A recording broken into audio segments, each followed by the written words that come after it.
J'ai toujours aimé mon papa. Depuis aussi longtemps que je me souvienne, il a été mon héros, mon roc, mon tout. Même dans le ventre de ma mère, je reconnaissais sa voix. Elle me calmait, me rassurait. Le jour de ma naissance, j'ai ressenti sa joie immense. Ses larmes de bonheur ont été mon premier bain d'amour. Bébé, maman n'arrivait jamais à me faire manger. Je pleurais et je ne voulais manger qu'avec papa, qui me faisait manger en m'amusant. En grandissant, j'étais jalouse quand maman le touchait. Je voulais papa pour moi toute seule. Papa m'a appris à faire du vélo. Ses encouragements me donnaient des ailes. Avec lui, j'avais l'impression de pouvoir tout accomplir. À l'adolescence, quand j'ai eu mon premier chagrin d'amour, papa était là. Il m'a écouté sans juger, m'a fait rire quand je croyais ne plus pouvoir sourire. Le jour de mon diplôme, j'ai vu la fierté dans ses yeux.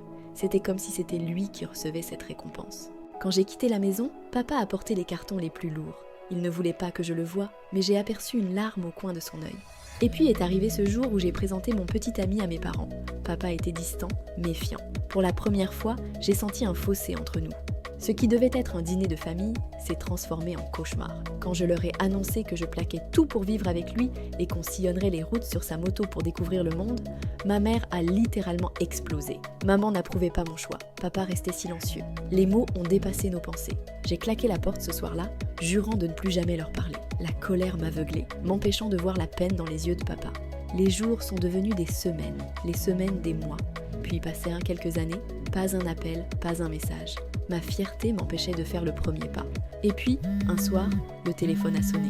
C'était maman, sa voix tremblait. « C'est papa, il est à l'hôpital, il ne va pas bien du tout, il faut que tu viennes. » Mon cœur battait à tout rompre.